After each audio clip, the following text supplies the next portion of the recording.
We knew from the start that we were digging too deep. It was too deep for the rig, too deep for the drill. Just dangerous and stupid on all counts. But the company thought we might be right above an oil pocket, so we had no choice. Drill, baby, drill, Harvey said, struggling with the lever despite his massive arms. Hey boss, it's starting to redline, Georgie said, waving me over. Take a look. I don't know if she can handle any more pressure. I chewed at my unlit cigar. The gauge was already in the red, and we weren't even half the distance that the company demanded. I figured when they made me shift leader, it would be a nice raise, and I'd just have to break up the occasional fist fight. Now it looked like I was going to have to either risk a $20 million piece of equipment or call off the drill and risk getting replaced. It was early afternoon and hot as hell. The ocean reflected the sunlight back at us like a mirror. I took off my hard hat to wipe off some sweat and tried to make a choice. For better or worse, the decision was made for me when sparks started to fly. Oh, hell, Harvey said, letting go of the lever and backing up. Georgie pointed to the drill. Boss, I think... The rest of his words were lost in the violent screech of metal as the drill came to a halt. There was a muffled pop, still loud enough to make my fillings rattle. Then came the smoke, black smoke, so thick you could almost chew it. My first fear, the driller's greatest fear, was fire. Luckily, once the drill was shut down, there were no immediate emergencies. We were just beginning maintenance when we heard the scream. At least, I think it was a scream. The sound was distorted, rising up through the water like a blood clot floating loose. Everyone froze as the noise washed over the oil rig. Was that human? Carter asked, glancing around like he was expecting to see somebody being tortured right there on deck. Probably a whale, I guessed. It kinda sounded like a whale song. Harvey spit over the side of the rig. Yeah, maybe if you had a whale hooked to jumper cables. Do you think we hit something with the drill? Georgie asked. He had one skinny hand clasped over the other, probably to stop it from shaking. Georgie was an anxious guy, but, to his credit, everybody on deck looked rattled, me included. I took a deep breath, tucked my chewed-up cigar behind my ear, and tried to put on my best shift leader face. Whatever made the noise isn't going to hurt us 100 feet above the surface, I said. As long as nobody decides to jump into the Gulf for a swim, I think we'll be fine.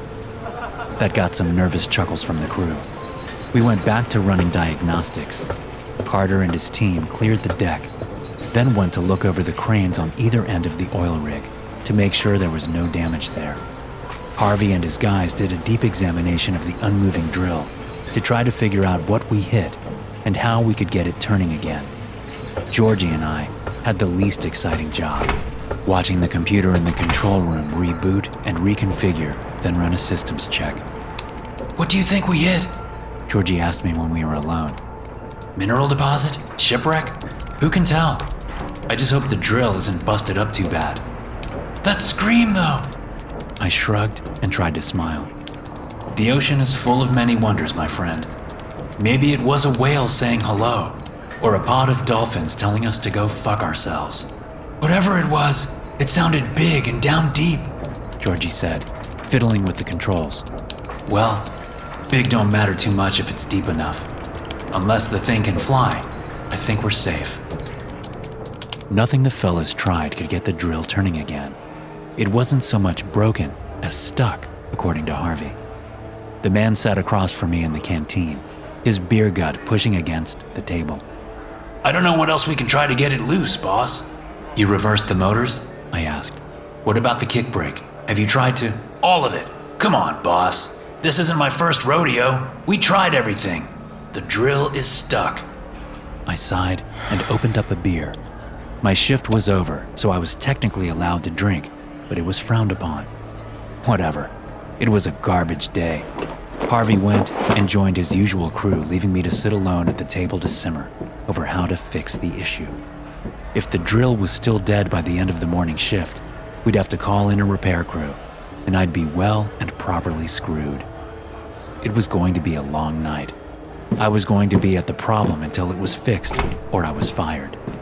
I decided to head down to the crew quarters to catch an hour of sleep right around sunset, I set my alarm, crawled into my bunk, and I was out immediately. I woke up to the sound of the entire rig reverberating. The crew quarters were humming with activity. Folks falling out of their bunks. Foremen stomping around demanding to know who was making all of the noise. The dings were so fucking loud. It was like being trapped under a giant bell that somebody was firing a rifle into. I saw Georgie scrambling towards me. What in the hell is going on? I shouted, hopping on one foot as I tried to pull on my pants. Georgie's face was pale. It's the drill! I checked my watch as we headed to the deck. It was barely 9 at night. I'd slept for less than an hour before the racket started. The stars shined with high luminosity above the Gulf. It was a clear night with the moon hanging low just over the ocean. The waters were relatively calm, but I noticed a strange chop that almost seemed to be rippling out from the oil rig into the sea. If something major was about to break, we were well and truly screwed. The rig was 80 miles offshore. It would take hours for help to arrive. Harvey was already struggling with the drill controls when Georgie and I ran over. She's shaking, the big man said. Something is hitting the drill. What could possibly hit the drill hard enough to... I was interrupted by a thump from the ocean, followed by the unexpected sensation of static electricity raising all of the hairs on my head. The confused looks on the faces around me made it clear we'd all experienced the same phenomenon. An instant later, all of the lights on the rig went out. I pulled out my phone to use the flashlight and realized that the device was bricked. A total power outage that wiped our electronics. We were dead in the water. It was some kind of electromagnetic pulse, Georgie explained once we were back in the cafeteria. Harvey and his crew were still on deck, trying to manually restart the drill. I was meeting with Georgie and a few of the supervisors privately to figure out what the hell happened. All of our phones are dead, radios too, said Tyson, an oil rig vet and steady presence. Can't contact the mainland or the company then? I said, chewing at my unlit cigar. Next resupply isn't for 3 weeks. Shouldn't take that long for them to see something's wrong, Georgie said. If we don't hail them with a report in 6 days, they'll attempt to contact us. If they can't, they'll send a boat the day after. We should be all right. You think we can live a week with this shit going on? Tyson asked. I bit the cigar. I think we'll have to. The maddening noise was a constant companion for the next few days. Sometimes the tapping on the drill was as quiet as change dropping onto the floor. Most times, it was loud enough to cause the rig to vibrate. There was something unnatural about it, like the sound was alive. Not just alive, but angry. Jordan Sprigg was the first crew member to snap. He was a young guy, a former farm boy, spending his first season on the rig. On the second morning of the blackout, he jumped from the deck into the ocean 100 feet below. I was at the drill when it happened. We even made eye contact as he took that first, last step off the platform. Jordan was holding a heavy replacement pump when he went over. The kid sank like an anchor. Later that day, Harvey and a fellow named Brian got into a fistfight in the cafeteria. Harvey ended up crushing the other guy's windpipe and putting him in the infirmary. I ordered Harvey confined into a storage room since we didn't have a brig. On the third day of the blackout, Bill Samuel stabbed and killed our cook over breakfast. That night, 4 more crew members killed themselves by jumping into the ocean weighed down in some manner. I had to order a full-time watch of the deck to make sure no one else tried to go for a final swim. By the 4th day, it was clear we wouldn't survive a week living with the noise. I had to confine a dozen crew to either the bunkhouse or locked storage rooms for erratic behavior. Those of us who were still functioning were just barely hanging on. I heard the damned tapping all day and all night. I couldn't even escape it in my dreams. I'd begun chewing my nails and stopped shaving. The ocean all around us was beginning to look strangely zen and inviting. That was a bad sign. Around noon on that 4th day, the drill began to spin. There was a violent wail as the distressed machinery lurched into motion. I rushed over to the center of the deck. The drill was moving, but it was turning in reverse. Something was causing the device to lift. The drill crept upwards for the better part of an hour. We all watched it with a mix of curiosity and horror. What was making it move? All of the motors were still offline, so something was physically pushing the drill towards the rig. 12 tons of dead metal inched its way towards the surface. I was in the control room in the rig's observation tower when the shadow appeared under us.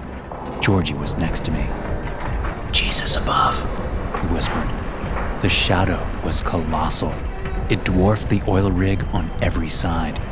From my perspective, I couldn't tell if the object was as big as a building or a city block.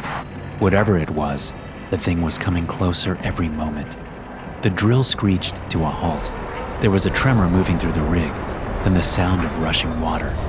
The shadow grew larger exponentially, finally breaching the surface in a rush. A towering wave followed on all sides. Georgie, stay away from the wind! My shout was cut off by the roar of the geyser crashing over the rig. The highest part of the wave rocked the control tower, shattering the windows, but didn't completely submerge us. The crew on the deck wasn't so lucky. I stood up, soaked from the spray, and looked down in horror. The wave had flooded most of the rig, sweeping any soul who wasn't in the tower into the Atlantic. Boss, above us! Georgie croaked. I looked up from the empty deck to the sky and saw the creature for the first and last time. This was the thing responsible for stopping, then raising the drill, for the tapping, and for the rogue wave. I was sure of it. The whatever the hell it was appeared like no animal I'd seen or heard of before. Its body was a series of interlocking, fleshy rings in constant motion. Each ring was tinged yellow and covered in open eyes with massive wings scattered evenly across the, I guess you'd call it a torso. The creature reminded me of a living armillary sphere, a globe made of tangled circles that was roughly the size of a small town. Spray fell from the abomination as it rose higher into the clouds, its wings beating far too slowly to logically move that much mass. I thought I saw other organic bits inside of the rings, teeth and hair and guts, and even an occasional weeping face. One of the organism's eyes caught my own, and I felt ripped open, like it could see every secret, every sin, everything I'd done, and all that I was or would ever be. Then the creature was gone above the cloud cover. We drilled too deep. I heard Georgie whisper. We let something out.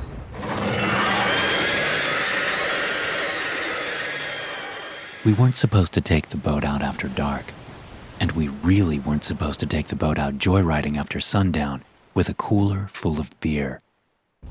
It's a shame that Jody and I didn't follow the rules. If we hadn't gone out last night, a lot of people would still be alive, myself included. I don't have a lot of time to post this. I can already hear them trying to get in the door. If anybody receives this, if anyone believes me, share my story. Don't let this die with me. This all started when Jody spotted that damned black box floating on the ocean. "Move the spotlight a little to port, Jim," Jody called out. "I think I see something in the water." Jody was leaning over the side of our little speedboat. Well, it was technically the oil rig's speedboat, used mainly for scouting sites. But that night, we were taking it for a spin off the clock. I sighed, plopped my half-finished beer into a cup holder, and complied with Jody's request. The spotlight skipped across the black water. It was a calm, clear night, all stars and barely any waves. Before the light caught up to where Jody was pointing, I noticed what must have caught his eye. There was a small, red flash. Then the area was illuminated, and I saw the box. It was an orange container, a little larger than a cinder block. Jody began hunting around our small boat for one of the fishing nets. He found one and stretched it out to snag the box as we passed by. He set the object on the deck, and I came over for a closer look. "Flight recorder do not open," was written on the side of the box in big, white letters. Under that was a series of symbols I didn't recognize. They were like hieroglyphics, more pictures than words, but appeared to be nonsense. a row of unreadable scratches and lines. And, under that, a phone number. Do you think there's a reward? Jody asked. We tried to pilot the boat back into the dock at the rig quietly. It didn't matter. Sawyer was waiting for us. Before he could start chewing us out and assigning extra night watches as punishment for borrowing company property, Jody held up our find. Sawyer stopped mid-rant. It looks like a black box, like from a plane, he said. But it's not black. It's orange, I pointed out. Yeah, they're orange so you can find them floating, dumbass, Sawyer said. The black box part is, figurative and whatnot. There's a phone number, Jody cut in. Do you think there's a reward? After some debate, the three of us decided to wake up Patrick. Pat was a former Navy guy, a burly, quiet fellow who never talked about his service, but gave all of us the impression he'd seen some crazy shit. Sawyer and I went to grab Patrick, while Jody guarded the box. I shouldn't have left him alone, but I didn't realize how dangerous the situation was at the time. Like Jody, I had visions of big government reward checks bouncing around my mind. I should have known better. Sawyer and I snuck into the crew quarters, moving carefully past rows of bunks with sleeping drillers and rig support staff. I shook Pat awake gently, but he shot up so fast that, for a moment, I thought he was about to hit me. Before that could happen, he seemed to recognize me and calm down. "Please don't startle me like that," he asked in a way that made it clear he wasn't making a request. For a second, I was terrified of Patrick. I could imagine all of the rumors about him serving in the Special Forces as being completely true. Then his big goofy grin split his beard and I relaxed. It was just Pat. "We have something to show you," Sawyer whispered. "Come with us." Jody had moved the box to one of the storage rooms. The four of us huddled around a small table, surrounded by cleaning supplies, while Patrick looked over the flight recorder. As he read the writing on the box and the strange symbols, something changed in his face. His usual friendly smile dried up like a lake in a drought. He had a weird look in his eyes, and his whole complexion seemed to almost shrink. He was terrified. "Where did you find this?" Pat whispered. He ran one shaking hand over the indecipherable markings. "Do you have any idea what this is?" Jody grinned. "Our winning lottery ticket. That's what it is. This is something top secret, isn't it?" "More than top secret," Pat said, slumping back into his chair. I've heard rumors but didn't think it was real. Those markings, it's better not even to talk about it. Did you find this in the ocean?"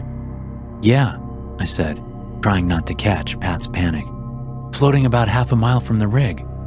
Pat pushed the box towards me. "You should ride back out and throw this into the sea. Get it far away from all of us and hope they're not able to track it." "Who would be tracking it?" Sawyer asked. Pat just shook his head. Jody was fidgeting in his seat. I recognized that behavior from him.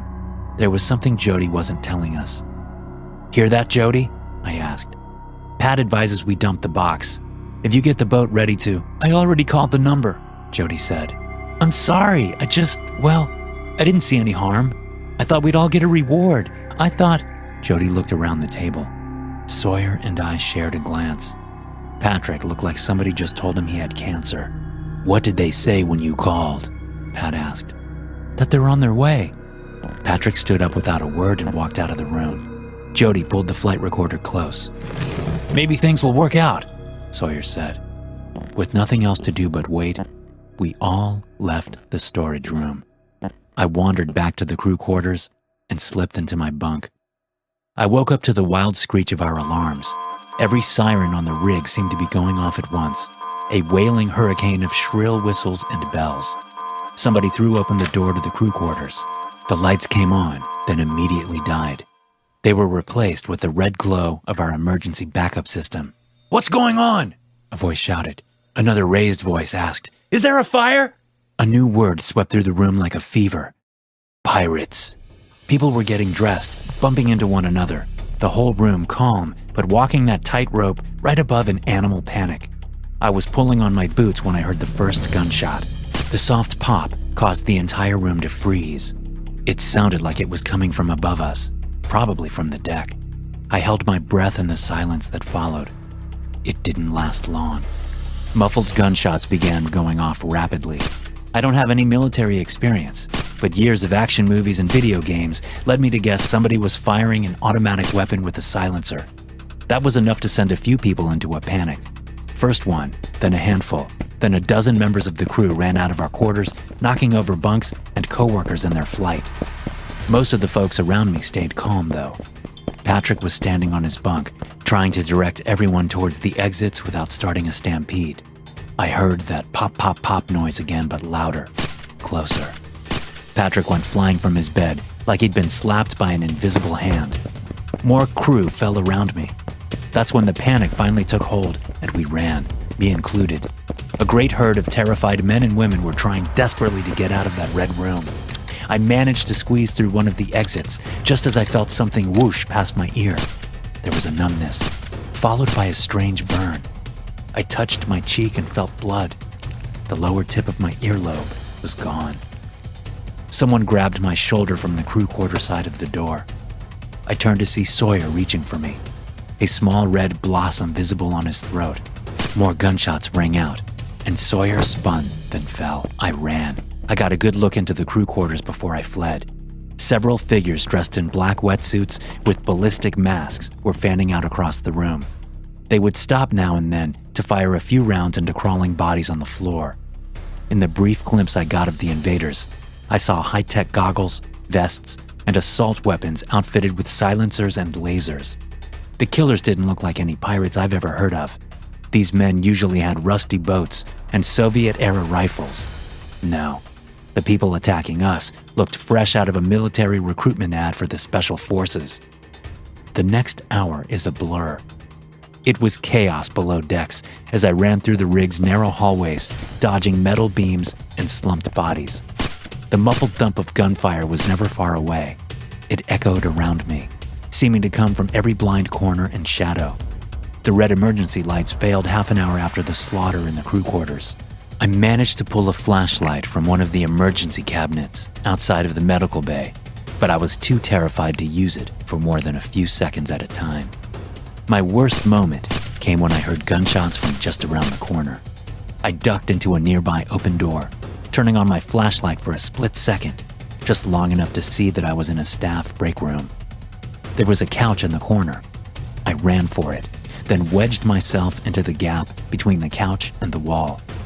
I held my breath. It was pitch black in the room. Footsteps began to fall nearby. There were several people very, very close. "I've sworn I saw a flash of light," a voice muttered. It was a man, American. "Anybody got eyes on a Tango?" Another voice replied. "Negative. Room appears clear. All Tango's uniform." I squeezed myself closer into the wall, wishing I could disappear. "I think we're good to go, Oscar Mike," the first voice said.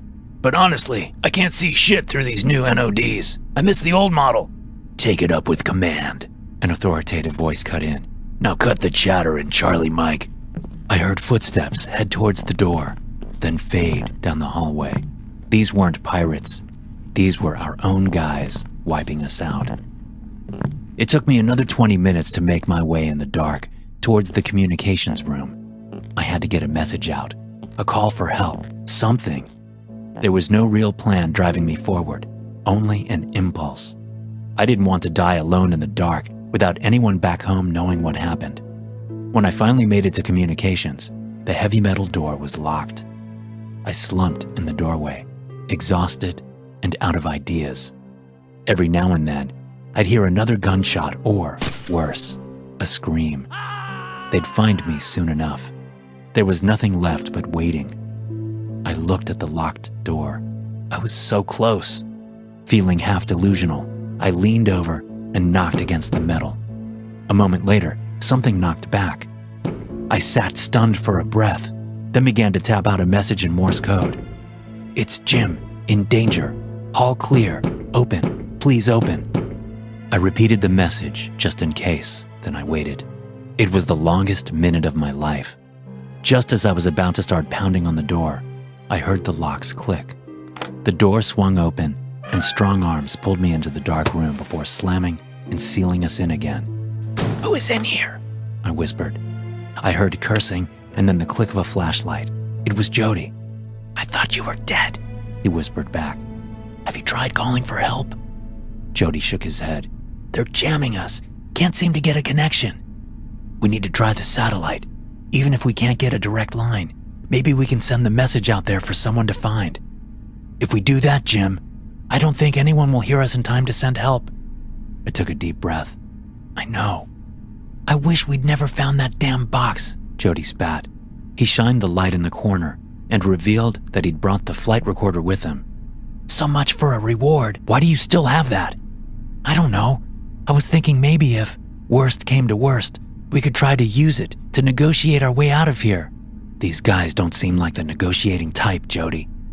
"Yeah," he sighed, moving the light away from the box. "I'm sorry I called the number. You couldn't have known what would happen." Jody whistled. "Whatever is in that box, whatever they've got on that flight recorder, they sure are killing a lot of folks to keep it secret." I thought about the weird symbols, almost like runes, and the way Patrick reacted when he saw the object. "What do you think is on that recorder?" I asked. "Aliens?" Jody guessed. "Or maybe proof of an ancient civilization? Or maybe just something about illegal government experiments? Or specs for some new superweapon? Who knows? Who cares? They'll kill us no matter what the secret is." We sat in silence together for a few minutes. Something began slamming into the door. "Oh God, oh God, oh God," I said, scrambling for the communication controls. Jody was right. We were being jammed. But every now and then, the satellite feed almost gets a connection.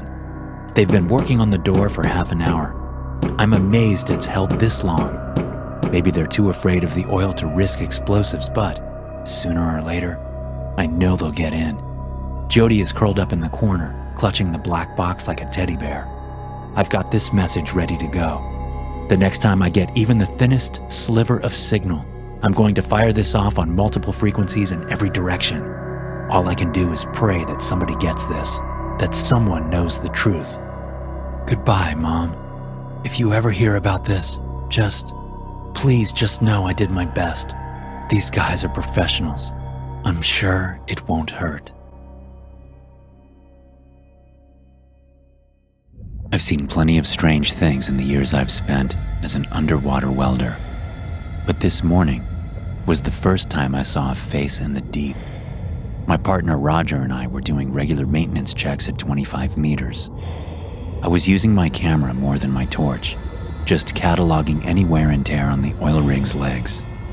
Cold Atlantic currents have teeth and will start to saw away at structural integrity awfully fast. I'm not sure why I turned away from the rig to look down. Maybe there was a sound. Maybe I sensed a presence. There was a white face staring back up at me from the depths. We had decent light from the surface at that level, so I got a good look. The face was unusually flat with small, sharp features. Doll-like, I guess you could say. Uncomfortably human. The water was cloudy that morning, and I couldn't get a clean view of its body. Not a diver was the main thing my brain registered. It was too long, too graceful. I estimated the creature was about 10 meters deeper than I was initially. When it noticed my attention, it flipped and dove faster than any animal I'd ever seen. In the instant before it disappeared, I jammed on the camera shutter and took a picture. For a few moments, I simply floated there in the cold water, staring at where the face used to be, like I was trying to find an echo. I signaled to Roger that we should surface. He signaled back an affirmative, so we started to ascend. If you've never been diving before, 25 meters is near the maximum depth for no decompression limit dives. You can hang out for a good while at 25 to 30-ish meters and still ascend to the surface without stopping to decompress. Although you still don't want to swim up too fast. Any depths greater than 40 meters for more than a few minutes, and you're going to need to stop on the way up to off-gas or risk a vicious case of the bends. Roger had to keep signaling me to slow down as we headed up. I was a little too eager to get out of the water to the point where I was pushing safety limits and our training. Once we got back to the rig, I scrambled out of my gear, casting looks back into the water every few seconds just in case something followed us up. I saw something down there. I sputtered when Roger approached. I shed my air tank and started hopping on one leg, trying to get my fins off. Roger again motioned for me to calm down. He was a much older and experienced diver. He sported a gray beard, and his eyes were a maze of crow's feet from years of squinting through harsh Atlantic winds. Take a breath, Tommy, He said. Easy, easy. I inhaled. There was something watching us underwater. Like a fish? No, not a fish. Here, I took a picture. I pulled out the underwater camera and beckoned Roger closer. The image was the first up in the gallery. Either the creature was moving when the shutter went off, or my hand was shaking because all that was pictured was a pale blur against the dark water. I think you should get some rest. Roger suggested, patting my shoulder. I didn't disagree. I woke up to the sound of somebody choking near me. It was pitch black inside crew quarters, and I got tangled in my blankets as I rolled out of my bunk. What's going on? I heard someone call out. Keep it down. I'm trying to sleep, damn it. Another voice replied. The choking was coming from a bed one row down from mine. Before I could ask if the occupant needed help, I heard more gurgling sounds from the corner. Hey, what the hell? Somebody shouted. A light was flicked on. The choking stopped all at once. People sat up in their bunks, rubbing their eyes and throwing out curses.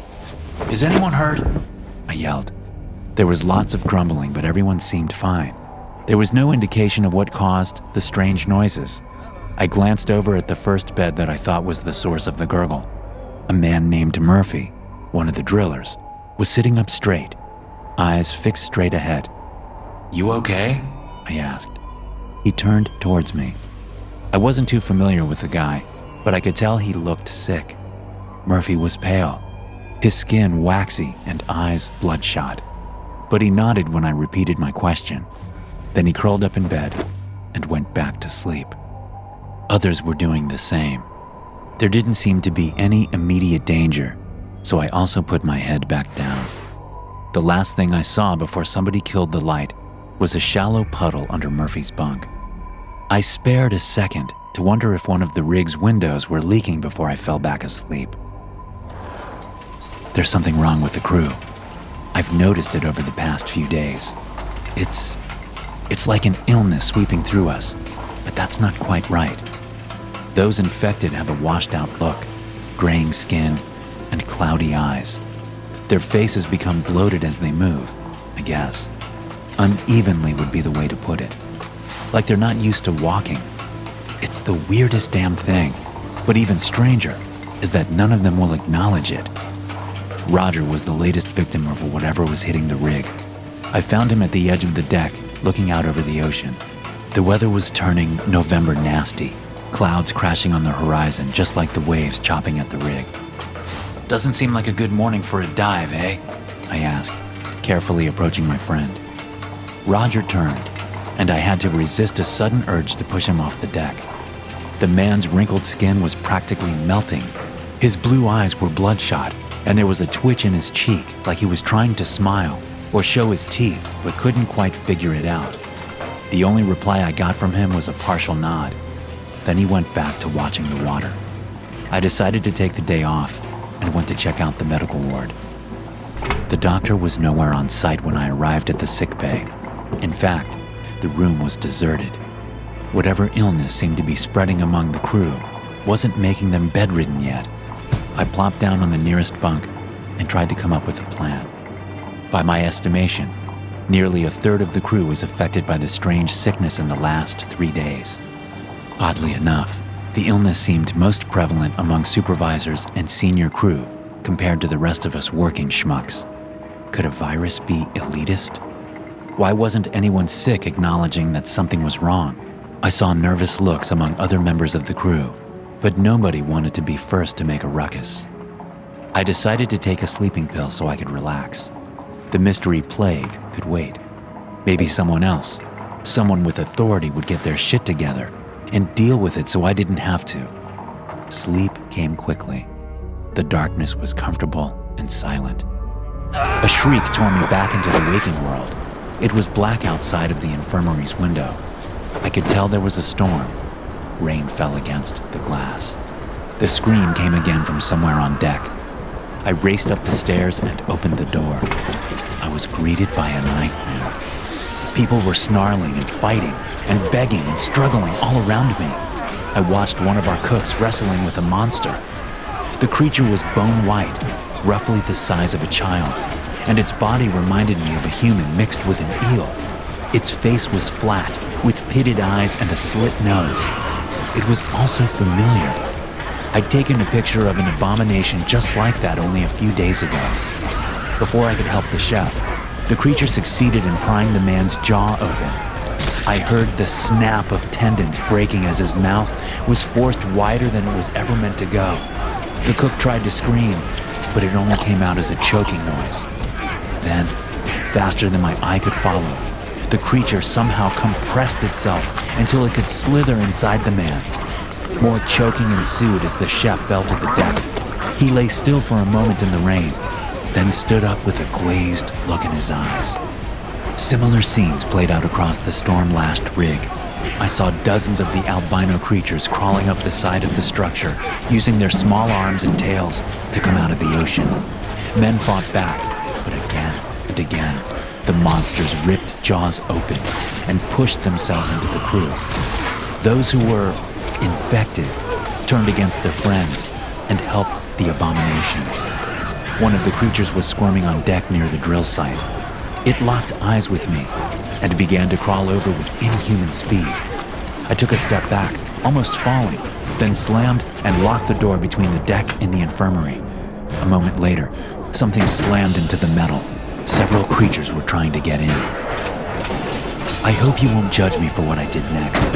If I was a braver man, maybe I could have fought my way to the communications room, barricaded the door, and called for help.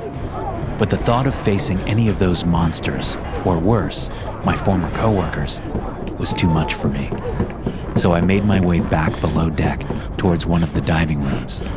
I tensed up at every intersection I crossed, every open door I passed, waiting to feel small arms wrapping around my neck or forcing my jaw wider and wider into... Stop thinking. I told myself. Just act. I had the edges of a plan in mind. If I couldn't save my friends, if the rig was lost, then the best thing I could do for them was to wipe it from the ocean. I made it to the diving room and sealed the door. We had small charges on board for emergencies and off-site excavation. They were weak, but any kind of explosive on an oil rig is dangerous. Alone, they might not be enough to cause catastrophe, but combined with a few tanks of oxygen placed directly against the pipeline, I could create a hell of a boom. I was going to turn that oil rig into a fucking Roman candle. It only took me a few minutes to assemble my impromptu bomb and gear up in my diving suit. I opened the bay door and began to climb down the ladder towards the surface, carrying the explosives and 2 oxygen tanks while rain and wind slammed into me was brutal, but somehow I made it down to the surface. Waves reached up towards me as I tossed the bundle into the water and jumped in. There's something serene about diving during a storm. Once you're deep enough below the surface, the water is calmer, the world suspended. The main issue with bad weather is a lack of illumination. I turned on my light and began to maneuver myself and my bomb towards the center of the oil rig and its vulnerable pipeline. I was passing by one of the platform's immense metal legs when I felt something grab my own ankle. I kicked back and connected. The force around my ankle released and I surged forward. But then another hand wrapped around my leg. Then a weight was on my back, then another. I broke the first rule of diving. I panicked. If air came loose or was blocked, I was a dead man. A face swam out of the darkness and pressed itself against my mask. Pale, black-eyed, and so close to human that it made my stomach drop. I managed to push it away, but the action caused me to drop my flashlight. As the beam fell through the darkness, it spun, and I saw them. Thousands of flat, hungry faces looked up at me from below. The The creatures squirmed together in a horrible, white mass like maggots in a raw wound. A wave of the monsters surged towards me, and I felt my body drag down into the dark. That was when I knew I would die. Even if I broke free, I was too deep to make it to the surface before they caught me again. Decompression would rip me apart, bubbles bursting inside of my veins while the nitrogen flooded my body. My final thought as the blackness closed in was that there were worse ways to die, and at least I would go out as myself. I woke up on the shore naked and exhausted. It wasn't a familiar coastline. There were cliffs and rocks and water. A small lighthouse poked up from the skyline like a lonely tooth. That's where I headed, one leg dragging in the sand. I didn't seem to have full control of my limbs, but I'm in much better shape than I should be. No sign of the bends. My mind is a little fuzzy, my jaw aches, and my stomach is bloated, I guess, is one way to describe it. Bloated worse than I've ever felt. But they're taking good care of me at the lighthouse. They've even called for a doctor. I don't know why they all look so worried. I keep telling them I don't have the bends. Thanks for watching. Be sure to subscribe and smash that like button to get notified every time I upload a new video. You can also check out some more of my animated horror stories right here.